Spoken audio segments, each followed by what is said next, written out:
এক দেশে ছিল এক বুদ্ধিমান, তার মাথা ভালো কাজ করলেও ধনসম্পদ কিছুই ছিল না। তার কাজই ছিল হেঁটে হেঁটে বিভিন্ন জায়গায় ঘুরে বেড়ানো।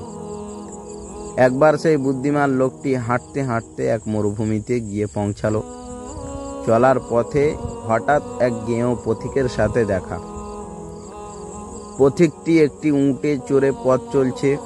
উঁটের পিঠে দুদিকে দুটি বস্তা ঝুলানো ছিল। বুদ্ধিমান লোকটি পথিককে দেখেই একটা লম্বা সালাম দিল এবং বলল, স্বাগতম, সুস্বাগতম। তোমাকে দূর থেকে দেখেই খুবই খুশি হয়েছি আমি। পায়ে হাঁটা আর ক্লান্তির কথা না হয় বাদ দিলাম ভাই, একা একা পথ চলতে গিয়ে একেবারে বিরক্ত হয়ে পড়েছিলাম। এখন যতক্ষণ একসাথে পথে চলবো, প্রাণ খুলে দু চারটে কথা বলতে পারবো, নাকি বলো? বুদ্ধিমান লোকটার কথা শুনে পথিক খুশি হলো। এরপর বলল, আমিও ভাই একা চলতে চলতে বিরক্ত হয়ে শেষ পর্যন্ত নিজে নিজেই গান গাওয়া শুরু করলাম। তবে ভাই, পায়ে হাঁটা আর উঁটে চড়ার মধ্যে তেমন কোনো পার্থক্য নেই। আসলে পায়ে হাঁটাই ভালো। তাছাড়া তোমার যদি উঁট, ঘোড়া বা গাধা না থাকে তাহলে তা চড়ে নেবার ভয় থাকবে না। ঘাস, লতা, পাতা খোঁজারও কোনো চিন্তা থাকবে না। কবি ঠিকই বলেছেন, চিন্তা নেই, ভাবনা নেই, যার নেই গাধা, ঘাস পাতা খড়ের তরে মন নেই বাধা। বুদ্ধিমান, না ভাই, এটা কেমন কথা? যদি কারো গাধা না থাকে তাহলে তো তার বোঝা নিজের মাথাতেই চাপাতে হবে। পথ যদি দূরের হয় তাহলে তো পায়েরই কষ্ট। তবে হ্যাঁ, আমার কিন্তু হেঁটে পথ চলতে তেমন খারাপ লাগে না। এইভাবে নানা বিষয়ে কথা বলতে বলতে তারা পথ চলতে লাগলো। হঠাৎ বুদ্ধিমান লোকটির মনে পথিকের উটের দুপাশে বাঁধা বস্তা দুটিতে কি আছে তা জানার জন্য উদ্গ্রীব হয়ে উঠল। তাই সে কৌশলে জানতে চাইল, তা ভাই, উটের বোঝা দুটি অনেক ভারী বলে মনে হচ্ছে, বস্তা দুটিতে কি বোঝাই করেছ? পথিক, একটিতে রেখেছি গম আর অন্যটিতে বালি আর মাটির ঢেলা। বুদ্ধিমান, কি বললে? বালি আর মাটির ঢেলা? কিন্তু কেন? তোমার বাড়িতে কি বালি আর মাটির ঢেলা নেই? পথিক, তা থাকবে না কেন? আসলে ওসব আমি কোনো কাজের জন্য নিচ্ছি না। এক বস্তার বেশি গম ছিল না বলে তা উটের পিঠে কিছুতেই আটকানো যাচ্ছিল না, তাই বুদ্ধি করে আরেক বস্তা ভর্তি করলাম বালি আর মাটি দিয়ে, যাতে উটের পিঠে দুপাশ থেকে বস্তা দুটি ঝুলে থাকে। বুদ্ধিমান, হা হা হা, আজব বুদ্ধি আবিষ্কার করেছ দেখছি, একেবারে বুদ্ধির ঢেঁকি। এর চেয়ে ভালো হতো না যদি গমগুলোকে দুটি বস্তায় সমান সমান করে ঢেলে নিতে? তাহলে বস্তা ওঠানো নামানো যেমন সহজ হতো, তেমনি উটের কষ্টও কম হতো। উটওয়ালা পথিক লোকটির বুদ্ধিশুদ্ধি আসলেই কম ছিল। তাই পথচারী সঙ্গীর কথা শুনে সে বলে উঠল, পথিক, বাহ বাহ, সুন্দর বুদ্ধি তো তোমার। শত চিন্তা ফিকির করেও আমার বুদ্ধি এত দূর পৌঁছায়নি। বোঝা যাচ্ছে তুমি সত্যিই একজন বুদ্ধিমান, জ্ঞানী ও মহাপুরুষ। বুদ্ধিমান, না না, ওসব কিছু না। তবে ভাই, এটা তো খুবই সহজ হিসাব। পথিক, না ভাই, আমি তোমার কথা একদম মেনে নিতে পারছি না।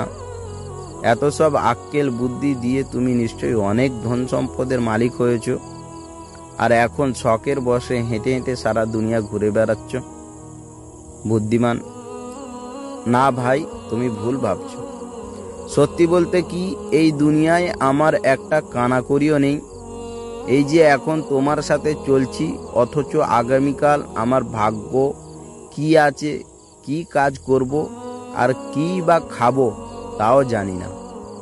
পথিক, হ্যাঁ, তুমি দেখছি একেবারে নিঃস্ব ফতুর মানুষ, কিন্তু আমি একেবারে বুদ্ধিহীন হবার পরেও আমার বাড়িতে 10টি উট, 100টি ভেড়া ও 50টি গরু আছে। এছাড়া বাড়ি, জমি, চাকর বাকর সবই আছে। অথচ এত বুদ্ধি মাথায় রেখেও তুমি নিঃস্ব ফকির। তাহলে এত সব জ্ঞান বুদ্ধি আর লেখাপড়ার ফায়দা কি?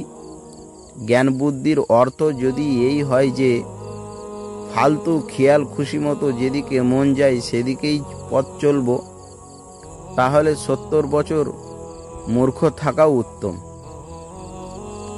না ভাই, তোমার মতো ফলহীন বুদ্ধিমানের সাথে পথ চলা আমার পক্ষে আর সম্ভব না। বুদ্ধিমান, ঠিক আছে, আমি অন্য পথেই যাচ্ছি, তবে যাবার আগে বলে যাচ্ছি, তুই যেসব ধন সম্পদ কিনেছিস তার সবই টাকা দিয়ে কিনেছিস। এতে অহংকার করার কিছুই নেই, তবে তুই যে একটা গর্ধব তা বুঝতে আমার আর বাকি নেই। একথা বলে পথচারী ভিন্ন পথ ধরে হাঁটা দিল, আর ঘোড়া সওয়ারি সামনের দিকে এগিয়ে যেতে লাগলো। কিছু দূর যাবার পর সে এক ডাকাত দলের খপ্পরে পড়ল। ডাকাতদের একজন পথিকের কাছে জানতে চাইল যে সে বস্তায় করে কি নিয়ে যাচ্ছে।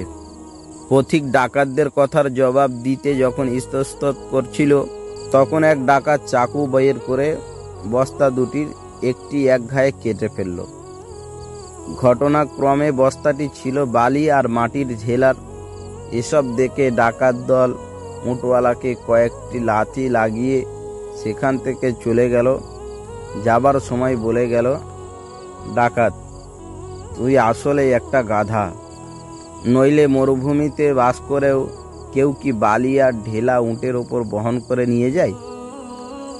ডাকাতরা চলে যেতেই পথিক তার গমের বস্তা হাতছাড়া না হওয়াতে হাসিতে ফেটে পড়ল। আনন্দে উল্লাসে বলতে লাগলো, পথিক, এরকম বোকামি 1000 বার করাও ভালো। বোকার মতো বালি আর ঢেলা বোঝাই না করলে আমার কষ্টের উপার্জন গিয়ে পড়তো ডাকাতদের হাতে। ওই দিন থেকে বোকা লোকটি 100 উট বোঝাই করলেও এক পাশে গম আর অন্য পাশে বালি বোঝাই করত। কারো বুদ্ধি পরামর্শে কান দিত না। মানুষ তার বুদ্ধির বহর দেখে হাসি তামাশা করলে জবাবে সে বলতো, আমি এমন কিছু জানি যা তোমরা জানো না। বন্ধুরা, গল্পটি থেকে আমরা দুটি বিষয় শিক্ষা নিতে পারি। প্রথমত, কেবল বুদ্ধিমান হলেই চলে না, সে বুদ্ধিকে কাজে লাগানোর জন্য পরিশ্রম করতে হয়, নইলে অন্যর ওপর নির্ভরশীল হতে হয়। অন্যদিকে বোকামি করার পরেও ভাগ্য গুণে 2-1 বার বিপদ থেকে রক্ষা পাওয়া গেলেও বোকামিকে কেউ পছন্দ করে না। তাই আমাদের সবাইকে বুদ্ধিমান ও পরিশ্রম হতে হবে।